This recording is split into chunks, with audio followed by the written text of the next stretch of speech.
How do you do it? You had scissors. We ripped. Good evening. This is the June 8th, 2022 meeting of the Moscow Planning and Zoning Commission. Welcome, everybody. First item on the agenda is approval of the May 11th meeting. Oh, and by the way, welcome, Sandra, filling in for Haley tonight, and Cody as well. Okay, so approval of the May 11th, 2022 meetings. Do we have any additions, corrections, deletions? Okay, would somebody like to move to approve? Move to approve. Oh, okay, we got Dennis to move, Second. Victoria a second. So all in favor? Aye. Aye. Opposed and abstentions? Okay. Next item is a public comment. Boy, this thing is sure echoing. Public comment, and I don't see any other than our applicant today, so we'll pass by that one. And the next item up is the public hearing, conditional use permit to allow a proposed RV park at 510 Empire Lane. Mike? Thank you, Mr. Chair, Commissioners. So this one's a little bit different than the prior ones that we've reviewed. This is a conditional use permit because it's a little bit different of a zone to the ones that we reviewed on Brent Drive and then Palouse River Drive. So this is a public hearing, and the property is at 510 Empire Lane, and it's for a recreational vehicle park. So it's within Empire Mobile Home Park. And there are currently a number of RV spaces at the entrance, adjacent to Polk Street. These have historically been developed prior to the property being annexed into the city. The property was first, I believe, developed at the end of the 60s.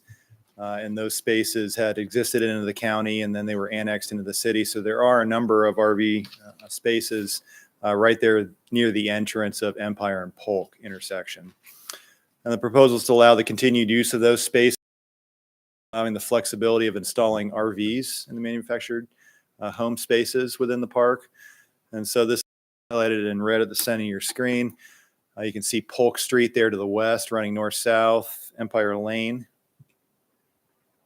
running east-west and terminating into an urban ag residential property there on the east. Britton Lane, kind of condominium duplex development there to the south. There's single-family residence with another urban ag operation here to the south. Across Polk Street to the west, you have a residential neighborhood. There's an assisted living facility there on Pheasant Place and Polk Street, and then manufactured home parks to the northwest of this property, and then more of a vacant land with about 7-8 manufactured homes on the north of that property there.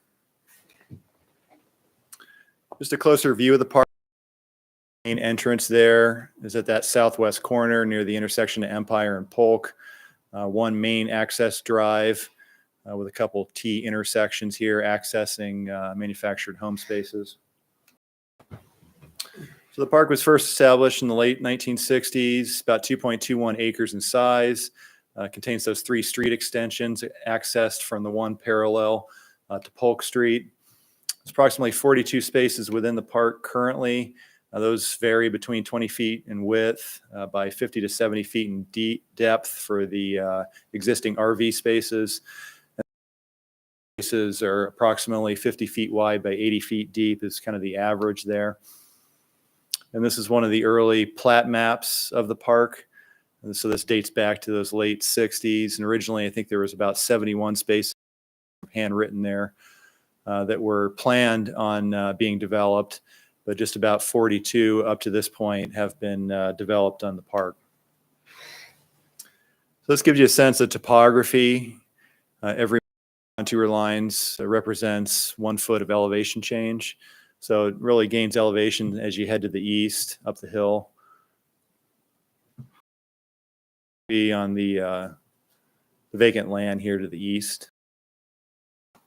But Michael, this is a pretty old picture because a road continues on Empire. Oh no, I see it. I see Empire continues. Yeah, I get it. Yeah, kind of hidden there. Right. This is from 2018. I get it. So there's the zoning configuration of the area. The property is zoned R4, which is multifamily residential, as well as the property immediately to the east, north, northwest, and west. There's pockets of R3 with Pheasant Place, The urban ag property to the south is R3 as well, along with Britton Lane. You have a farm ranch property here. It's within urban ag as well. And then ag forest has a conservation easement on it, as well as a little bit of urban ag land on that property as well. So taking a look at what the zoning code says about the R4 zone. Provides for the most intense residential land uses permitted in the communities to be applied where activity levels are high and adequate public facilities are available, especially near the U of I or central business zoning district. Adequate transportation access should be given high priority in determining appropriate location. And RV parks, of course, are conditionally permitted use within R4 and require review and approval by Planning and Zoning Commission. So we shift into the RV park standards. So this is in the RV park section of the code. There's minimum sizes for the RV spaces. They have to be at least 40 by 20. However, up to 40 spaces or more compact can be a minimum of 25 by 20. So the majority, I think I had mentioned before, majority of the manufactured home spaces within the existing park meet and almost far exceed it. Separation needs to be at least 10 feet of separation between RVs, and so that's achievable with the size of the spaces that are in the park.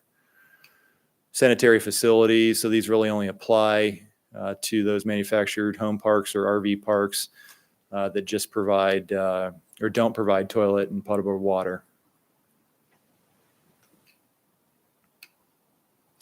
Open space requirements. So really, no, this is really left general. Just says the size of the open space shall be left to the discretion of the developer. There are those large areas to the northeast and to the east of this property that are rather large. Refuse collection states that every refuse bin can't be any longer than 150 feet away from any recreational vehicle or campground space. So typically there's a dumpster near the entrance as well as individual roll carts throughout the manufactured home park. Streets are required to be gravel. They have to be a minimum of 28 feet in width with a couple 4-foot gravel shoulders on either side, and then a certain depth. Existing manufactured home park meets that with the paving that it currently has, and there also is a minimum outside radius for all curves within the street. It has to be 40 feet. So within that existing paving, the roadway ranges from 26 to 30 feet in width, has two-way traffic, and exceeds those standards, as well as those outside radius are met as well. Looking at utilities, you need to have access to city sewer and water. And of course, the existing services are currently there as part of this park. Brings us to buffer yard requirements. So these are the type A, B, or C landscape buffers. There's buffer requirements adjoining public streets. So any portion that abuts a public street needs to have a type B buffer. So there are a row of existing, and I have an aerial, and we kind of take a look at that the next slide, but there are a row of existing mature trees side of the manufactured home park just directly to the east. And those are extremely mature and would certainly serve as a type B buffer, but there are some gaps that applicants identified where the type B, some new plantings will be planted as part of the development here. And then adjoining undeveloped land, there is the land to the north, the northern portion. That would just require a type A buffer on that portion of that northern property line. And there's those areas we've indicated here. So this would be the gap in the mature trees that you can see here. So it'd be the type B landscaping on these portions, and then type A landscape buffer here in the northwest corner. Preliminary plans are found to be in substantial compliance with the requirements for final plats. P&Z may waive the final plan review and not have to come back at a later date. Staff certainly feels that that's the case here, being an existing manufactured home park with a lot of the requirements for RV parks already included within the park. So staff recommends Planning and Zoning Commission conduct a public hearing, and upon consideration of testimony received, approve the CUP proposal for the RV park located at 510 Empire Lane and waive the final plan review. And of course, direct staff to prepare the RCS document based upon the commission's decision. I'd certainly be able to answer any questions you had. Questions for Mike? So there's like 42 places now in use. I believe there's around 42. Yeah, that's what I I counted. only but count like 30, just looking at the map. Okay, it's more like 30. Okay. What's all this little stuff on the west side? Stuff. Just out of curiosity, that stuff on the west side? Old cars and stuff. Over here? Yeah. Where's your? Long grass, dead grass. No, that's Yeah. way over on the west side, the little stuff. Let's see. You're talking on the east side? Oh, I'm sorry, east side. East side. Yeah, why don't we can ask the Yeah, applicant certainly you to, can ask the applicant. address that. I'm curious. Okay. Yeah. Any other questions for Mike? Go back to the sanitary thing one more time, could you? Yeah. I didn't really get a chance to read it.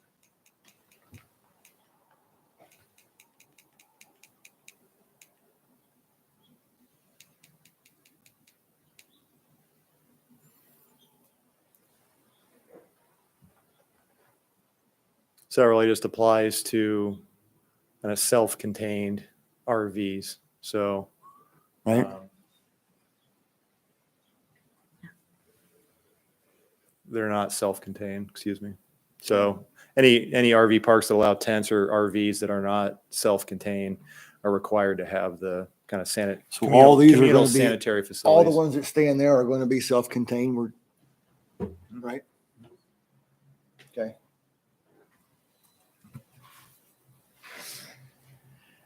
Okay, any other questions? Okay, thanks, Mike. We'll go ahead and with that, open the public hearing, and we'll start with hearing from the applicant if we could. Jerry? Jerry, if you could, for the record, state name and address, please. Jerry Schutz, 520 Empire Lane. I have to say that I got little bit of PTSD when I got the packet in the mail after being there for 10 years on that side of the aisle. It was kind of a flashback. I don't envy it. I also never thought that when we developed the RV standards that I would be up here asking to apply them. So I do want to thank Mike for doing a great job on presenting the CUP. He told you how we're going to do it. I'd like to tell you a little bit about the why. We were family-owned mobile home park since we started in 1968. Historically, when we had an empty space, it would be filled within a couple of months. Somebody would bring in a new home and there would be churn. That hasn't happened now. We haven't had a call for a new home in 4 months right now, but I'm getting consistently on average 1 to 2 calls a day for RV spaces.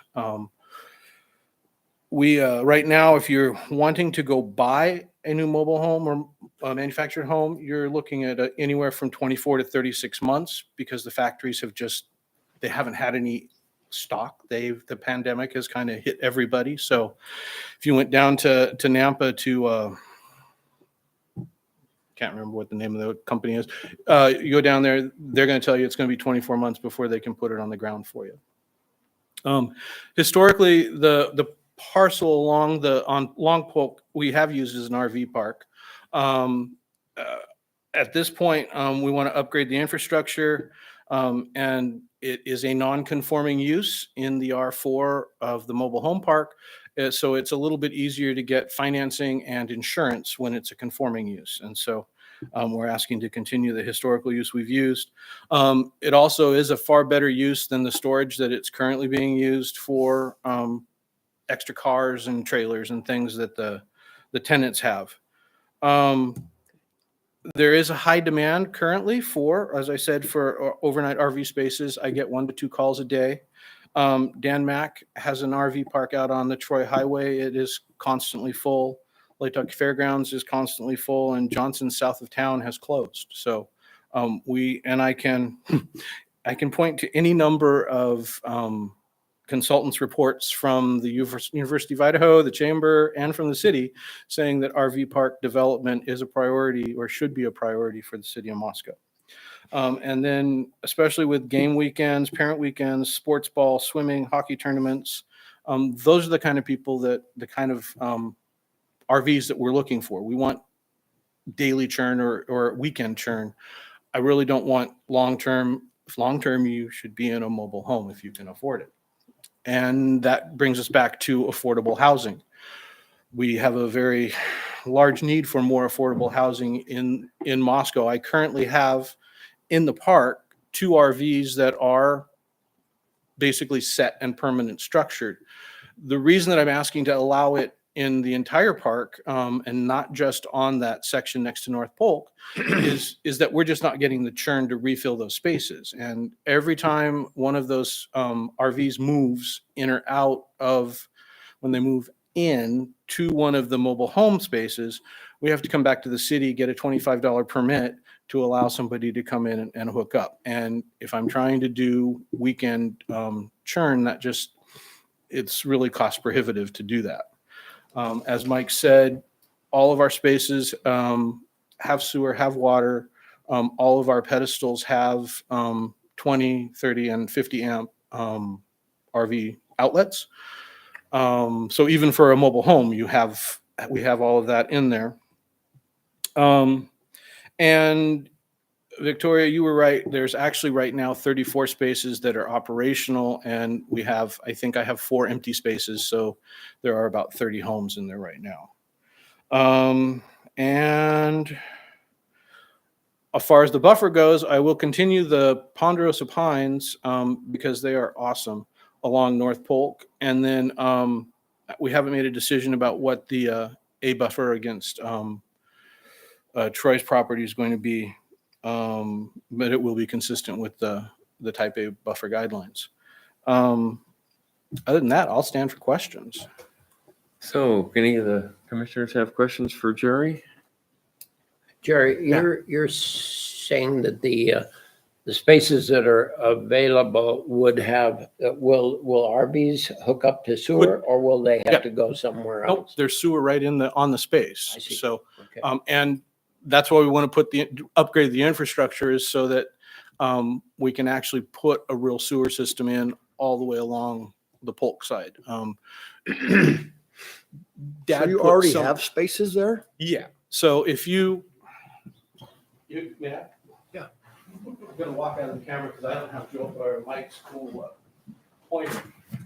So there's already 6 spaces here and 2 spaces here.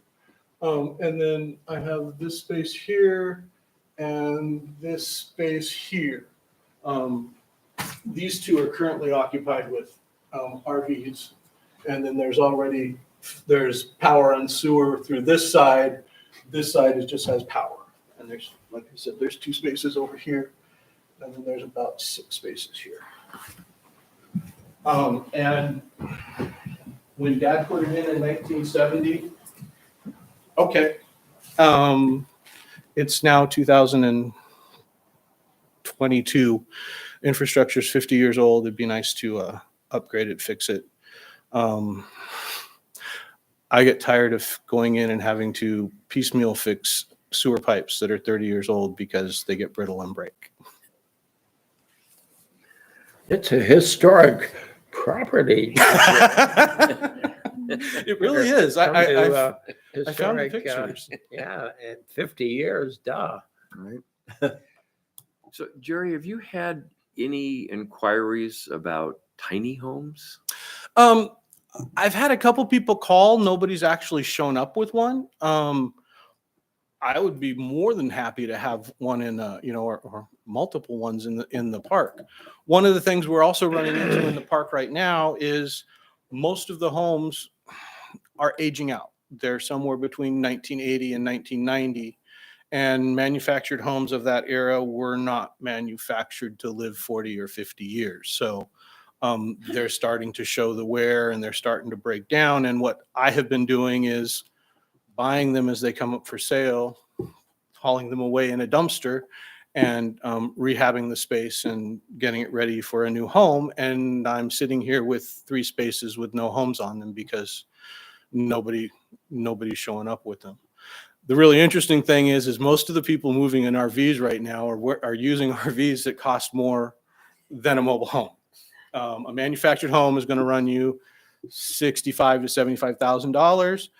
an RV is going to run you 75 plus. And you can get some on the lower end, but the ones that are out there, you've got tip outs. And I mean, some of these are better better built than the manufactured homes that were built there for the, 80s and 90s. So Part of the reason I ask about the tiny homes is the irony is that they're an RV. So, Yeah. I mean, seriously, a mobile home, a manufactured home that is 60 by 14 has a footprint of 860 feet. Now, a tiny home is about 500 feet or less. So it's not even double a tiny home for a manufactured home. So any other questions for Jerry? Okay, well, thank you. I am going to make an assumption here that we don't have anybody that is going to speak out either in favor of or in opposition to or had general comments. So with that, I will close the public hearing.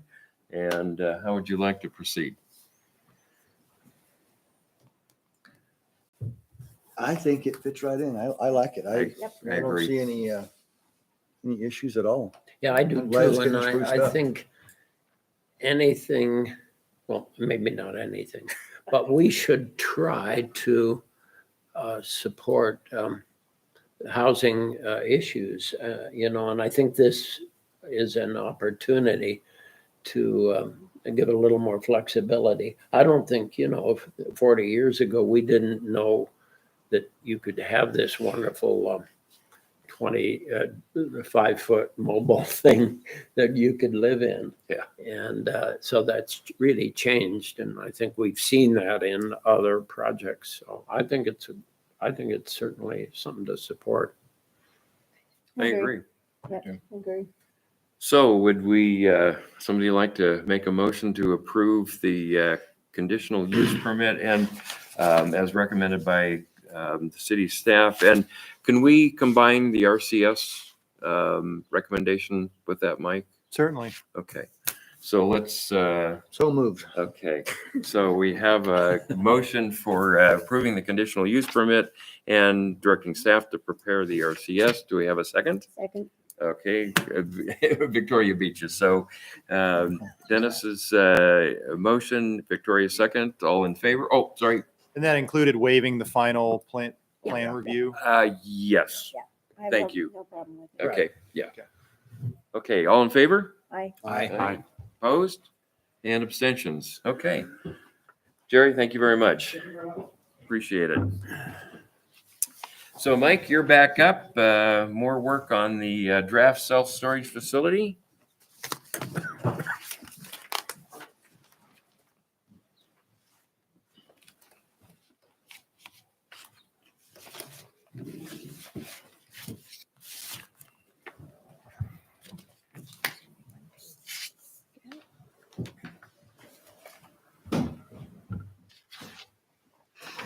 This is really just picking up where we left off last time. As you recall, last we had the specific standards for self-storage facilities, and we went through those. We've got an ordinance drafted this time, but it's much like the same standards that we reviewed just in document form last time. The commission talked quite a length about some of these specific standards. And I think we'll just go back through them and just kind of go through the changes that you wanted from last time. Starting with the minimum property size. We discussed that, saw some examples of some of the existing ones that are currently in the city and the size of the lots that they're currently on. I think previously we had 1 acre was the minimum lot size. And so we've shifted, based upon the conversation last time, shifted that down to 1/2 acre for the minimum parcel size. There was some discussion last time about even having a minimum property size, but then just, thoughts of in R3 or R4 zones, do we want self-storage facilities on a regular lot within that zone? So that was kind of the conversation there. So I just kind of shifted that down, cut it in half from the 1 acre from last time, and figured that we'd continue to kind of mull that over and think about that a little bit more, and certainly have a conversation now or just keep going and we can, follow up on that. I don't think we had any changes to property setbacks from last time. Building orientation either. So this was the idea of just having the access doors facing the interior of the site to cut back on those nuisances that could occur. Building height, we talked about this one last time. So we've previously had it at 10 feet in height, increase that to 14 feet. Hours of access has remained the same from 7 a.m. to 10 p.m. And landscaping's remained the same as well. Interior access has been the same. So I think that maybe this was Victoria's comment from last time about just specifying what type of storage should occur within the self-storage units themselves. So we added this section for indoor storage, saying individual storage bays within a self-storage facility shall not be used for any other use other than dead storage. Mike, we have a question. Go back on that height again. Are we likely to see one in R4 zone? And it seems needs to be played against. I don't know. I think we're edging toward thinking about maybe R3, but R4 can have apartments that are considerably higher. And if you get to a point where we're more sophisticated in then these two-story units might come along. I don't know whether that's if. Or even like any sort of mixed use, like even if it is more of like an office or something, if you want to add some storage around it, like that would, I don't know how that would be viewed. And if there's any storage, would these apply then? Is that? I was thinking, yeah, well, I was just thinking about the ones over by Gormley Park. Yeah. They're taller. There's Just- some just there the that one are taller, building. aren't The they? other buildings aren't. The other buildings are one story. Oh. The one bit set of buildings is one story. There's just the one building that's It's two story. two-story, right? But And there are no houses there. It's by Gormley Right. Park. I've seen in other cities where you've got interior only storage, and they can be 2 and 3 story buildings. If it would fit within, like you're saying, you have 3-story or at least 2-story residential apartments in an R4. Maybe we should consider some kind of language that it would allow for a multi-story building that has interior only storage. Seems like maybe it just should be a subset that says in R3 it's 14, but in R4 it might coincide with the building heights allowed. You see what I'm, Yeah, but I'm going to go back to saying R4 is not just apartments. There are lots of homes in R4 too. well, there are. And So I don't it want to seems, see the residents that have homes in R4 are going to be just like R3. They're not going to want a Mhm, 3-story mhm, storage sure. building next yeah, to it. that's a good And point. what about when we're talking about the neighborhood business or RO? Like, what if there was like something where a larger lot and you had commercial on the first floor, some sort of offices or something, and then apartments above it, maybe storage on the same property? I'm just thinking like, it seems like I like the idea of mixed use and trying to get I something don't have all a problem together. with it when it's mixed use, but I have a problem when there are homes in R4 plopping a 3-story storage unit, whole Yeah. building site next to those homes. I think that's fair. I don't think typically a new, I mean, I don't think we're talking about, there aren't any over half acre R3 or R4 lots in the city at this point that I mean, I guess you could tear something down to build this, right? And I could see how you could have houses around it. So I guess I can see your point. Like, I was just thinking on new development, you don't really see that. You don't really see somebody building a house in an R4 is what I'm getting at. Oh, I don't know about that. And we Single do house. we have R4 comes into Fort Russell for that matter. Yeah. And Yeah, so, that's what we do have those situations and of course along A Street, I think there's some other examples. So somehow we need the height to respond to the, locale. Somehow we need to, I don't know how complicated this is gonna get, but we need to be able to say that it needs to fit within. If it's across the street from a three-story apartment, that's one thing. If it's across the street from a house, it should respond to that. I think there's some language you can. Can you imagine a little exciting language that would do I don't that? know how you're gonna do it, but yeah, because Because I mean, there's there a, are just- places where you could have multiple heights, but there are places I don't want to see multiple height. I mean, I think there's a couple of things with this. I think typically why we don't see a multiple stories of storage units is because it's not only the cost of going up, but it's the cost of the infrastructure that has to be in place, such as sprinkler systems. I mean, everything that entails. Typically in areas such as this, you won't get that because it's cheaper to buy land somewhere else because we don't have a height problem, right, to go up with it. And so I definitely agree with what you're saying, though. I think, I mean, there is the capability, but I do support mixed use on basically any time we can get Yeah, a I mixed wanna use support building. mixed use. And I understand your argument for that. But I mean, things can change in a couple of years, as we know, but I can't see that ever being economical in the next 20 years in Moscow. That's just personal opinion. To go up 2 stories? Yeah, I mean, depending on that, because at some point, depending how big they are, I don't think anyone wants to haul their stuff up 2 stories. So then you put in an elevator. I mean, all these costs start ramping up pretty. I mean, it's a pretty steep. I mean, in Seattle, it makes sense, but in Moscow, I don't think it makes sense. It's probably true.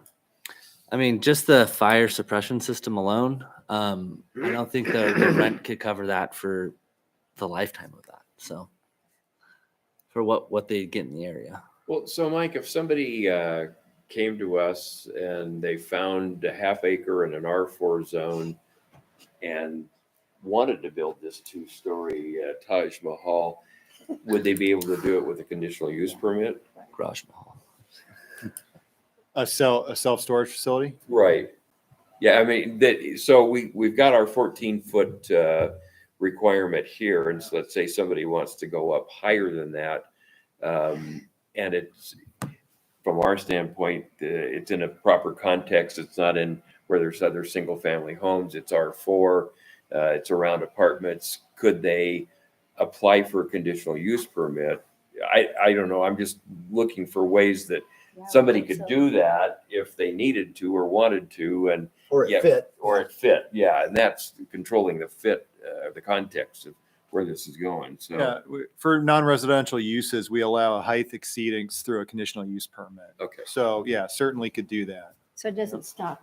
right. That's kind of what I'm getting at. Is it gives us and the city the flexibility that if it's the proper context, then Just start low and leave it like that and Yeah. then. yeah.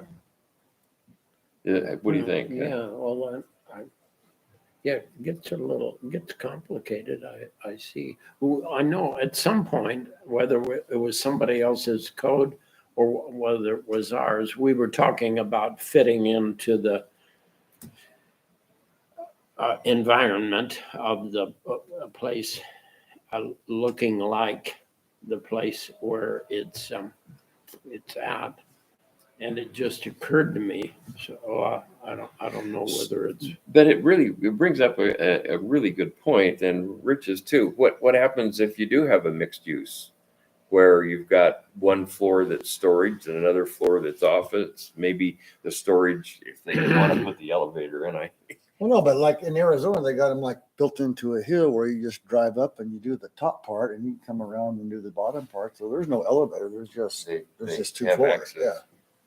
So if Yeah. you were to get some land like that, I mean, that's feasible to do. I think it's cheaper to go up one more floor than it is to go buy some more land. Yeah. If you can find the right land. Well, but if somebody wanted to do mixed use, I mean, are we locking them out of being able to do something like that with this language? I don't think so. No, I mean, we can No. take a look at it and think about it a little bit more, but, this is more geared towards just standalone self-storage facilities and not Standalone. necessarily mixed Right, use. okay. So the height of a standalone self-storage building shall be Yeah, limited to if that's the 14 only feet. use that's in the building, then Yeah. it's that. Yeah, so if you just add that word, I don't Yeah. know where it leaves us with the rest of it, but I mean, with the Fixes that two, one. you think about multi-story self-storage facilities, you think about like the one we're talking about, the storage spot on 3rd Street. I mean, the way those, almost all of them are designed, or that there's the glass window around the outside and you have to have the storage on the inside, and there's the walkway all around the outside with maybe a glass window. And so you're bringing up kind of the potential of somebody accessing that on, obviously 7 a.m. to 10 p.m., but later on, maybe in the evening, and looking down on, another residential development right next door. So I think it presents some kind of issues, privacy issues in that manner. I agree. That's where the CUP, we would see if it fit or not. If it doesn't fit, then we would just Sure. down the line, I would hope. Yeah. Yeah. Okay, super, thanks. Okay. And I think the reason we increased it from 10 to 14 last time was, I think Rich said maybe the average height or the maximum height of an RV or a Yeah. boat would be around that height. And so if we're looking at, blocking that in some fashion, then that would achieve that. So then outdoor storage. So no outdoor storage shall be permitted with the exception of RV, boat storage. RV and boat storage must be located in the interior of the site, not visible from any adjacent streets or properties. And so this is based upon the conversation last time. We added a couple sentences here. So in order to achieve proper screening of outdoor storage areas, self-storage facility buildings at the exterior of the site shall include a shed roof design that slopes to the exterior of the site.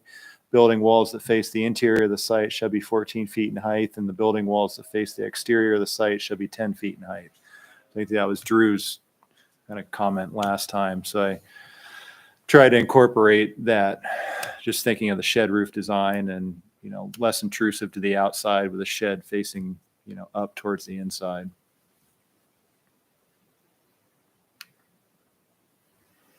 Architectural standards. So this was, we intended to have maybe multiple subsections here, but I just had the one.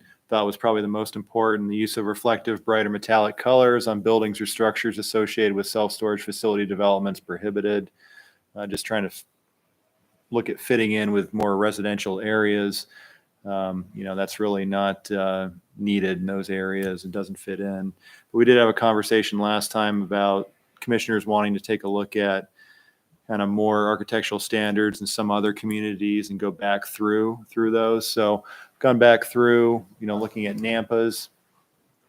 They have structure appearance requirements. The first one there, any portion of the building wall visible from a public street and longer than 100 feet shall include facade changes such as bases, fenestrations, offset, and wall plane jogs. So this is similar to like a big box ordinance that would require those type of architectural details per lineal feet of building wall. External building materials on walls visible from a public street shall be limited to masonry. Example, brickstone, quality concrete block. Systems, overhead doors may be metal. Exterior finished materials should be non-reflective and shall include the use of at least 3 colors or 3 different materials. And then any roof shall be painted to match the same color as the roof. Exterior paint color shall be earth tone with no white, black, or reflective fluorescent coloring allowed. In addition to the foregoing, storage facility offices shall be at least 25%. That's just for the offices. Public storage facility properties that are contiguous to residential or duplex zoning districts located in neighborhood business or RP Zoning district shall limit the height of the storage of buildings to 10 feet at the edge of the eaves. Pasco County, Florida. So they have a statement here, paragraph, shall consider surrounding structures, provide for massing and height that is contextual. Building shall incorporate facade articulations, varied roof planes and pitches, minimize the visual impact of the surrounding communities. And then there's kind of kickers for certain size facilities. And then the facilities along designated corridors need to have individual storage bays, faux door treatments, oriented away from the public right-of-way or concealed.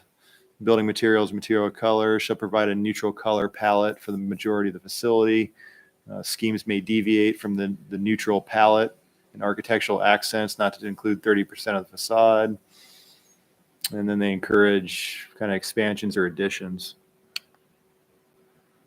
Centennial, Colorado shall be harmonious. So just kind of general statements, harmonious with the character of the surrounding neighborhood, shall integrate neutral colors and tones as the predominant color palette. I mean, a lot of times, that's really subjective, and it's hard to include things like that in ordinances just because how do you know when it, is harmonious with the surrounding character, because people have different perspectives on that. And so try to eliminate the subjectiveness out of codified code as much as we can. Flat roofs are prohibited. So it needs to have a pitched slope to create a visual interest. At least 60% of exterior facade shall consist of masonry. Masonry include brick, stone, integrated, integrally tinted, textured masonry block. Building elements should not function as signage. And then kind of a similar statement about intense reflective fluorescent colors. Think about that new building that's built over on Almond, that red building. Do we tell people in R4 what color they have to do their buildings? Which one's that? On Almond? North of Oh, on Past right by Rosars? Rosars? Yeah, the one Yeah. that didn't work, the one that's struggling to find its roots. But, it's bright red and pretty interesting. But I'm just trying to we're talking about R4 as well. Yeah, I mean, that's in motor business. So, I mean, That's kind of motor the issue. business, Yeah. not R4. Yeah. You have our Robinson Park across the street's R4. Yeah. But that property's in motor business. So I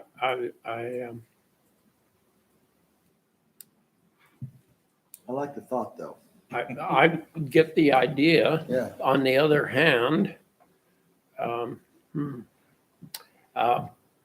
you do think about freedom of color. It's an interesting thing. I know on campus, we used to have this big debate as well, when I was in charge of facilities and stuff. It seemed, I called it shit Brindle Brown. That would be acceptable. We could have that, yes, on campus, but nothing too brilliant in color. We could be Is more that going to get written subjective. down in the notes? I kind of want that recorded. So. verbatim. Verbatim. Maybe the newspaper will pick it up. You can be even more subjective, and then it's up to interpretation. Say ultra bright, so that you're not cutting out bright, but you're saying not ultra bright, and of course somebody can figure out what that is. But So I guess in motor business and commercial, we're really thinking in a different vein. I Yeah, think so. Yeah. I mean, this is more intended to fit into a residential Yeah. area. I was mean, like, confusing motor business and R4 a little bit. I was, I mean, like Rich pointed out last time, we are requiring a type A landscape buffer completely surrounding the development. So certainly that provides, some visual relief from the development. yeah, some of it sounds fancier than where I live. But, you know, Yeah. there's got to be a balance Sure. between what's in motor business and what's in We've been- residential.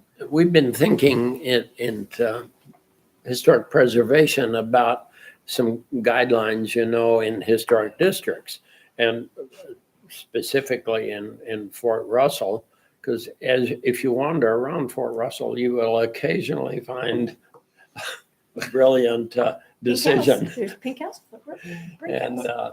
so there, occasionally you'll see some brilliant green. No one's done red, but green or something. And we haven't dealt with that very well, but we might discuss it. We might discuss that.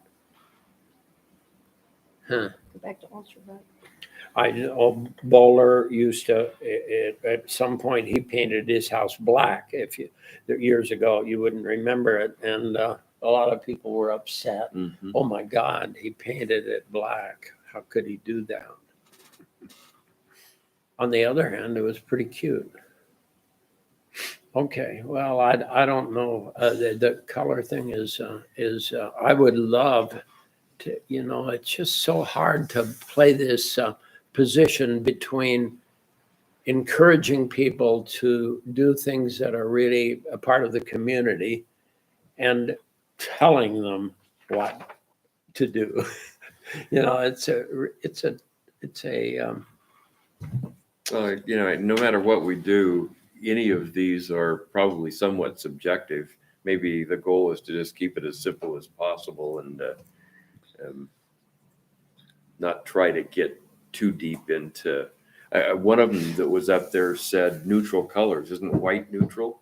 And another one said no So white. black- So black's neutral too. yeah, so the simpler we can keep it, I think the better off we're going to be. Okay. That. Yeah, fair enough.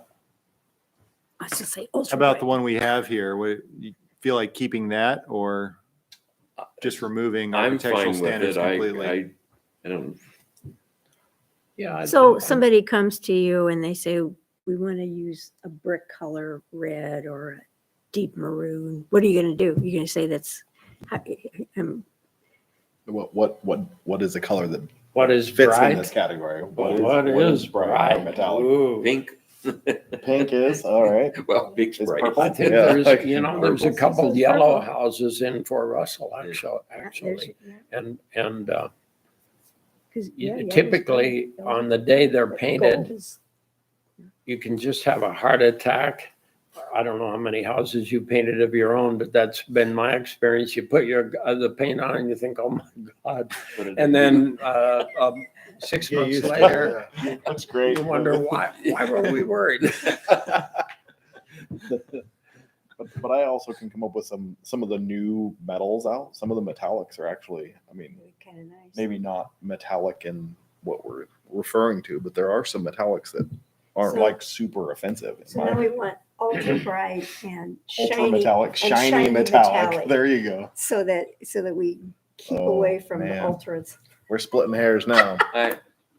I'm good with just leaving it simple. Okay.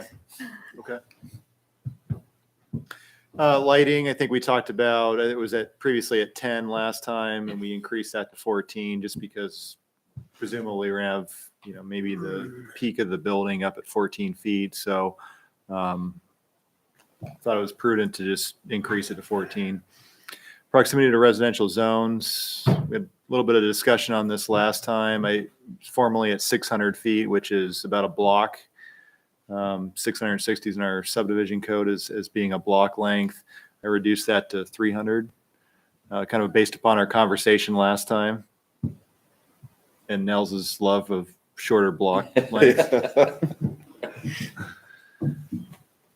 What is a block? That's, you know, that's it. That's He has a it. couple Oh, a lectures on this, street. so. Yeah, there are State Street. It's 35 miles long, Wilshire Boulevard. I love Half a it. block's pretty close, so. And then everybody thought that we might as well, I mean, typically with a self-storage facility, they're going to secure it and fence it. But we thought better say something and include that anyway. So just included the last section on fencing, stating the perimeter of self-storage facility shall be fenced, walled, or enclosed and screened from public view. Fencing materials shall complement the exterior building materials and shall be a maximum of 6 feet in height. So you want a maximum of 6 feet height, and why is that? To me, that should say like a minimum of 6 feet.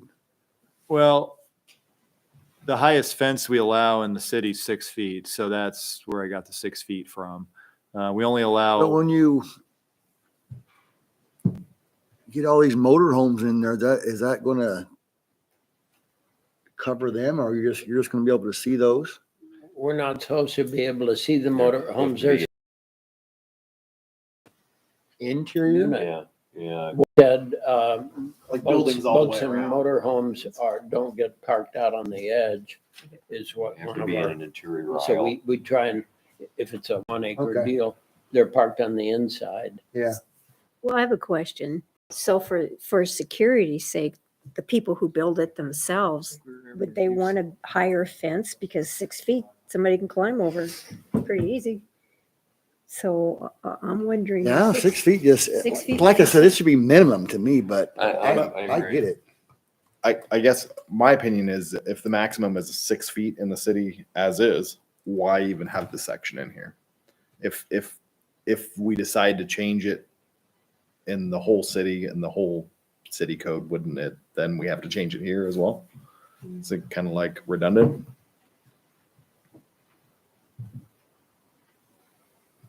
yeah, we could certainly shall be fenced, but eliminating the second. Yeah. I'd keep the fencing material shall complement the exterior of the building. We could just leave off the maximum 6 feet height. I think that is confusing. I agree with Dennis because I would read that I could put a 3-foot fence up there or a 4-foot fence if that was a less expensive thing to do. So, but if we just eliminate it, Yeah, it's a different use than a house. You want security. No. You don't want the neighborhood kids climbing a 6-foot fence and But going. we've in and also messing talked around. about the design, right? And the design is Yeah. basically it's going to have its own fence all the way around it, but with buildings, right? And then on the front, it's going to be landscaped, and the only way in is through some sort of a gate system. And I mean, I don't see Unless that it's being a some 6-foot fence. 10-foot gate system going on. I mean, that's going to be kind of an eyesore. Well, I think. Yeah. And I think if someone's gonna climb a fence 6 feet, 10 feet, they're gonna climb it. yeah. And You they know, also have to the- take the stuff out the same way that they came in. So if they're stealing something. No, it's more for me, just more hiding. Mm. I don't think a 6-foot fence is gonna hide anything. I mean, it's not gonna hide the building. It's not gonna, Those might get- You're gonna chain see link, everything. It's not gonna hide anything. Yeah, I think it was just more for security. I mean, the majority around here. I mean, I guess the other clarifying question is going to be typically to build a 6-foot tall fence, it needs to meet the front setback for the zone it's in. So R4, R3 are going to have a 15-foot front setback before they could build a fence that high. Do we want to have an exemption or do we want to keep it consistent with the rest of the neighborhood here? Or do we want to? well, I don't think you do closer? because it's not consistent with the neighborhood. I mean, you're putting in storage. So I don't know if you want to, I don't know. I'm just visualizing a taller block fence covering the whole thing. So it's kind of aesthetically pleasing to when you come in your neighborhood. That's, We don't want it to look like a prison. We don't want it to be a Yeah. 40-foot fence, but yeah, But- I just, 6 doesn't seem very high. I don't know. Yeah, I mean, we certainly have the section of the code that covers fences would apply here if we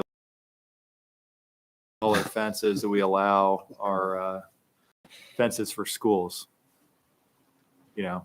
and ball fields. But we have taller fences there, don't we? Yeah, there's that Along St. exemption. Mary's is taller than 6. Yeah, we have an exemption for play fields, ball fields, schools, recreation centers. Tennis courts on Mountain View, I'm thinking those are Yeah. pretty tall. Yeah, right. Cut the glass back. Well, why don't we just leave the height Out off of it. of it and leave the. Yep. I still like to see the fencing material show Yeah. complement exterior. Yeah. Yeah. And then period. Yeah. Just leave the 6 feet out. That's a subject, but whatever. Mm. Yeah, yeah, That's what public hearings are, for, yeah, there you go. so that the neighbors can come. It's a little Yeah, treat. I agree. For them. Renters, Mhm. and they don't know what's happening. Yeah. And the owners somewhere else doesn't care. And that's it. So Perfect. Mike, there was a piece that I wanted to point out. If I can find it here, bear with me, I've got to get into my, and I did catch there was a repetitive number here. So there's 2 H's and it goes on from there. So I did correct that. Oh, yeah, there are. there was a minor typo. Sorry, I got to scroll through all this.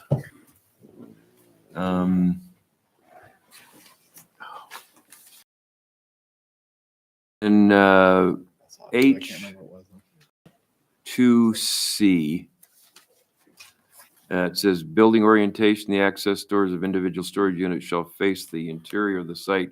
They shall not apply to storage units that are I think it's supposed to be accessed Yeah. within an enclosed structure. Other than that, I didn't have any. Great. Okay, any other questions, Mike? How do we proceed? Well, I'll just make these modifications, bring it back next time. And I was hoping to get maybe a couple SketchUp examples to show at the next meeting. So Okay. Super. So did we answer the question on architectural standards? So you gave us all those examples that are fancier than where I live. Or, I don't think anybody bit on any of those. So I think no, we're I'm going to leave not it biting as on what them we have. either. Yeah. So, but it was a question, so did it get addressed sufficiently? I think so. Yeah, I mean, I'm for keeping it simple. Some of those got a little more elaborate than I think I would be They were pretty comfortable with. elaborate. Okay. Yeah, I'm I sorry. think we ought to just say nothing but beautiful stone walls There you go. made Yeah. by I like it. highly paid Earth tone. Mexican. Earth tone color. Just end it beautiful. There you go. One other thing, just on the H outdoor storage, I think it says in order to achieve proper screening, it says the building walls that face the interior of the site shall be 14 feet in height. Shouldn't that be a maximum of 14 feet? And the building walls that face the exterior of the site shall be 10 feet. I think it should be maximum. Okay. Yeah. To agree. Oh, I think it's okay for them to be shorter, right? Just okay, gotcha.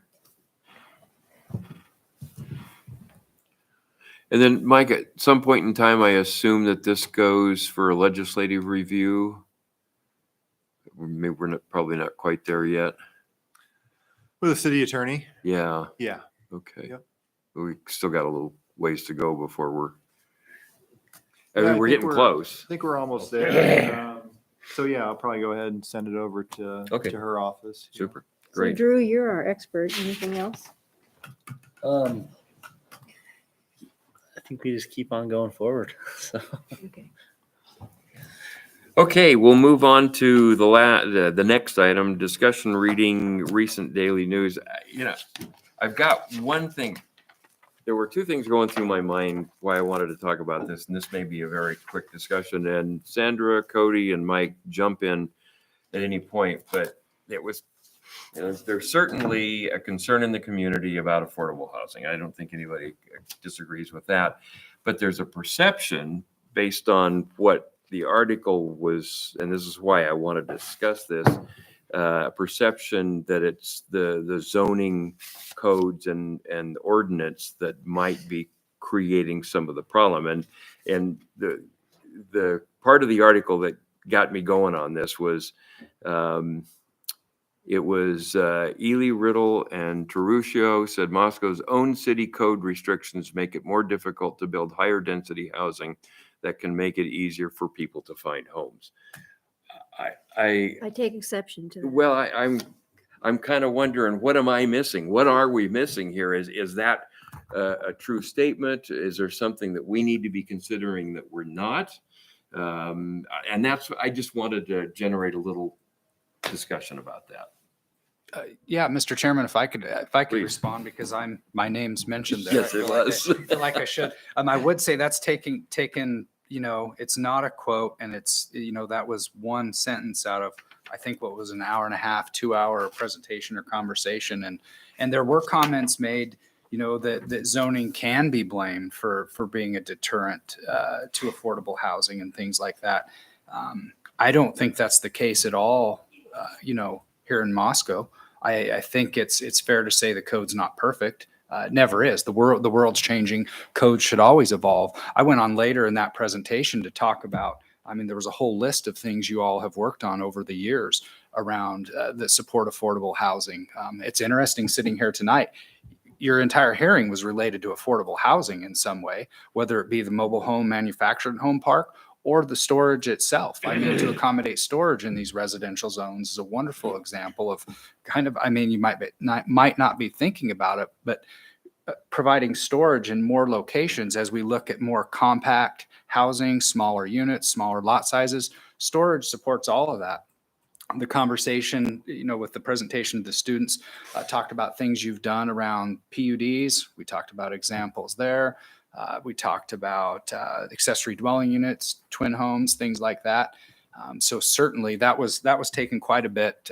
That was summarizing in an hour and a half, 2 hours of comments and questions. And I don't think it portrayed the tone or overall conversation at all. Okay. Not to say that the code is perfect. And as the world changes and this affordable housing situation is becoming more of a crisis, if anything, we should always be thinking ahead. That's why we're all here. It's our duty, and we care about it. Yeah, I think that we've seen out on Idaho Avenue, as we see a lot of really tight, less expensive places. But I think it's an interesting argument that why can't people afford a home? Well, maybe because the businesses don't pay them any money or much. And so, but that discussion never happens. Oh, well, the code's are making it really hard for these people to have a home.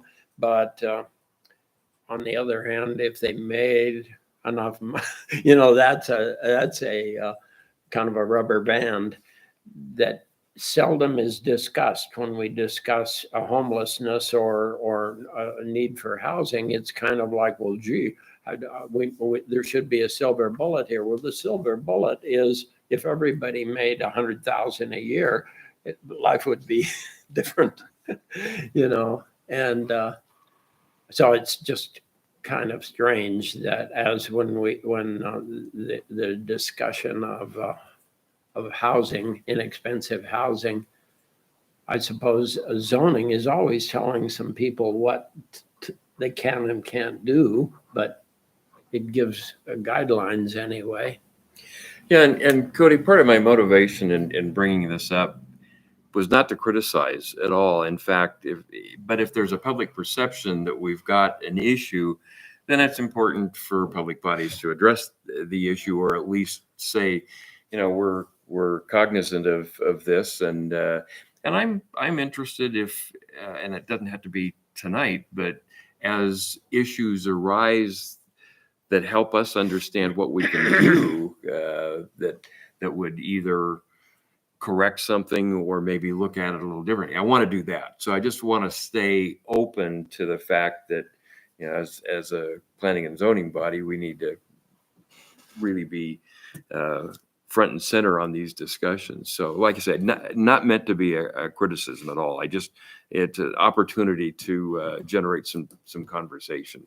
Basically. Yeah, and certainly, Mr. Chairman, and nothing I said that evening was critical in any way. And I will say I've only been here 6 months, and so I'm not in a position to have a completely informed opinion. But I've listened to anybody that wants to bend my ear about housing or anything else, and I haven't heard criticism from anyone about the process here, the code, things like that. Another comment I made that has been impressive as I've been here in Moscow, we talked about predictability in the process.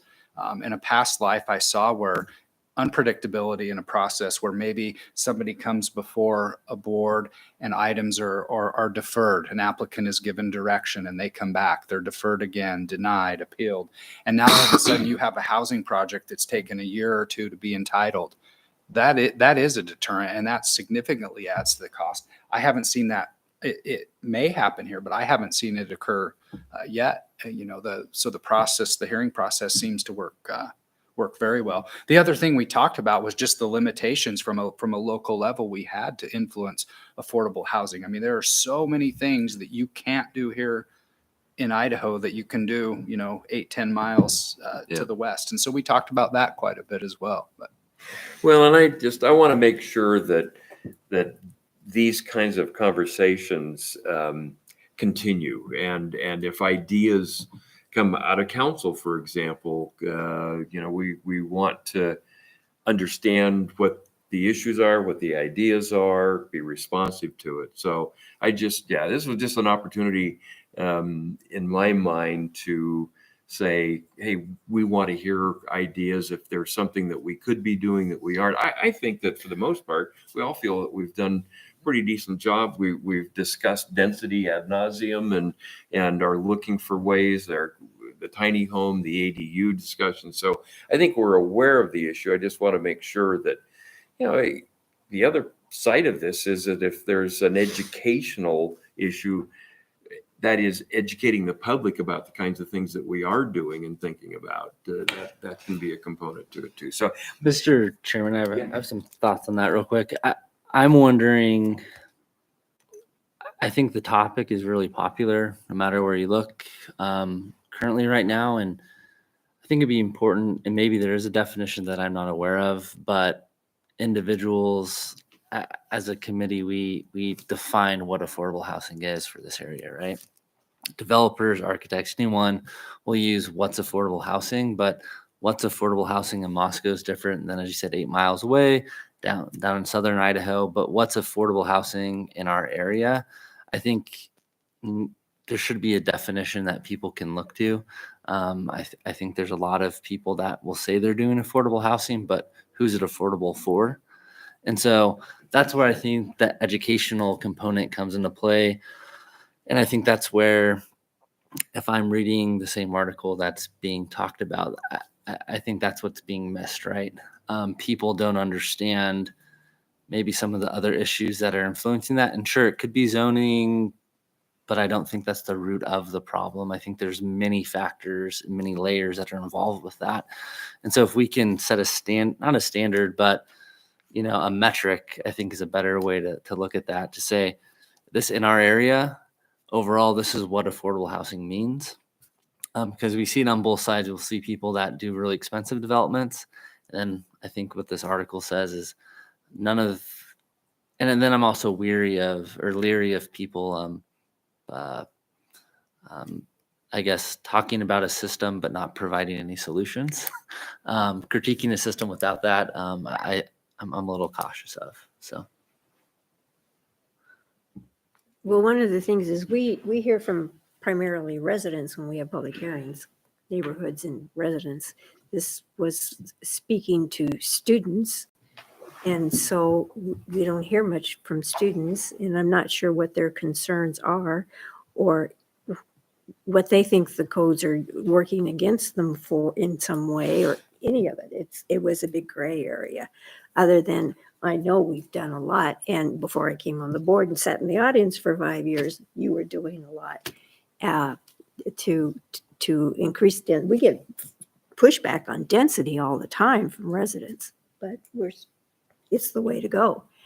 So, but I don't know where the students are coming from. This sort of came out of left field because we don't ever see students here. Yeah, Mr. Chairman, that's a very good point. I was asked to speak on this panel with a council member and then a local builder remodeler, and one of the questions asked was, how they could get involved. I shared that very point, that the hearings are almost always kind of the naysayers or those that are concerned with density or opposed development. And it was interesting. My boss called the next day. He's like, what on earth did you say to encourage them? My comment, I didn't encourage them just to generally show up at council and speak. I said, when you're aware of hearing and aware of projects and these developments that might provide a housing type that you would support and that would support, smaller units, entry level units, to show up at those hearings and speak in support of those projects, because that doesn't happen at public No. hearings. It's the rare exception. It doesn't happen here, doesn't happen in other places. It's generally the opposition you hear. And so I certainly encourage the students to be involved from that perspective. Well, the biggie, and I wasn't on here at the time, was identity. There were no students here saying that was the kind of thing they wanted, or, hey, yay, I'll leave my car home. We didn't get any student input. You all didn't get any. Yeah. Most no. of you weren't on it then either. But you No, didn't. we were, You two were. Yeah, we were. The rest of us. Yeah. Dennis was on Yeah. as well, yeah. Yeah, we, that created some But interesting. that was a student-driven development. We didn't hear anything from students saying, yeah, great idea. I'd love this idea. What about the infill projects over on the other side of Jackson? There are quite a few infill things. You see all those, don't you, Mike? Sure. But we don't, of course, have to see them. But I think we're somehow we're not making that known. I'm impressed with all these little add-on boxes here and there that add to the density of that area. And it seems to me like that must help student dwelling things as identity did. Identity is a big fancy place.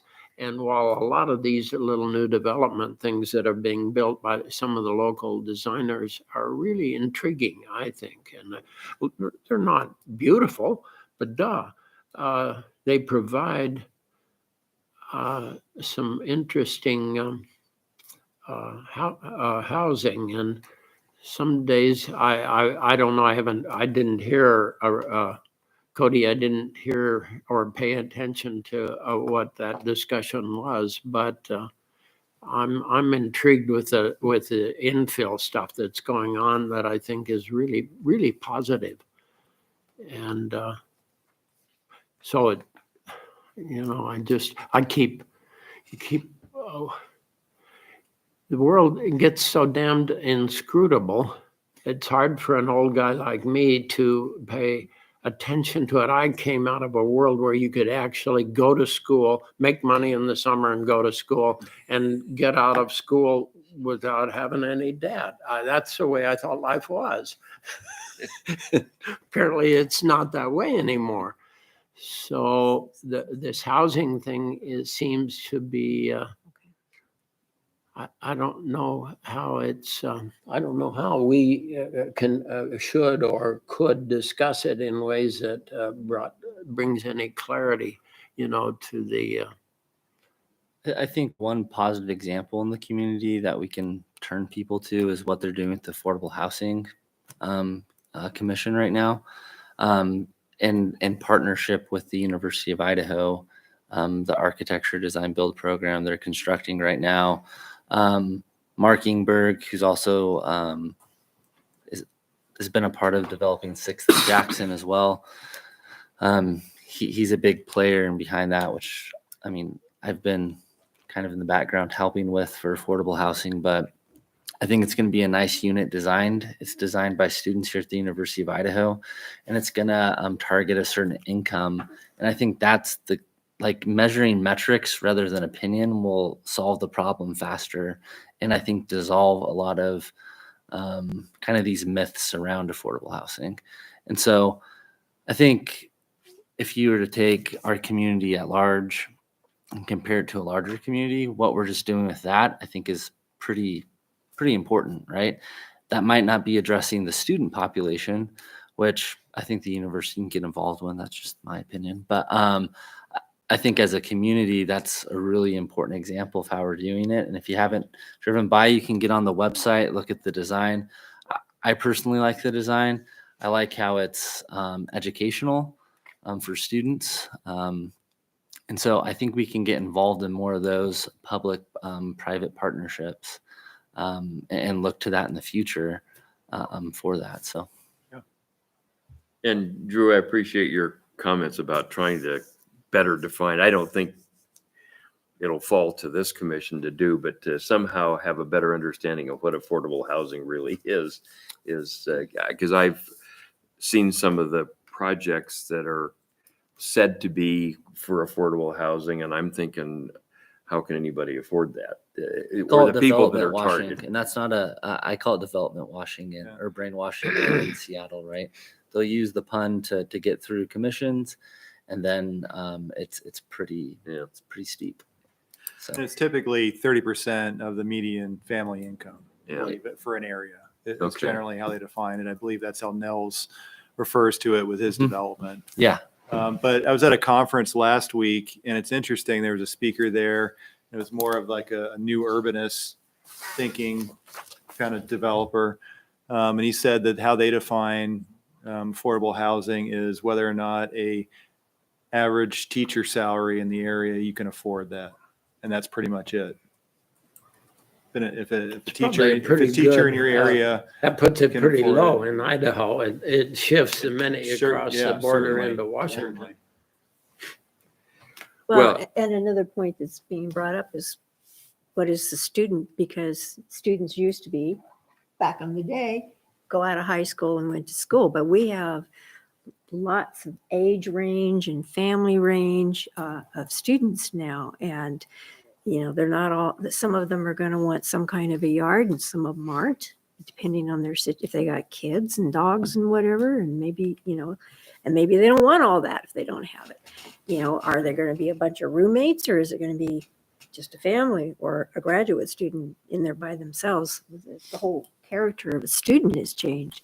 And so what do they want? What do they need? And are they working? Yeah.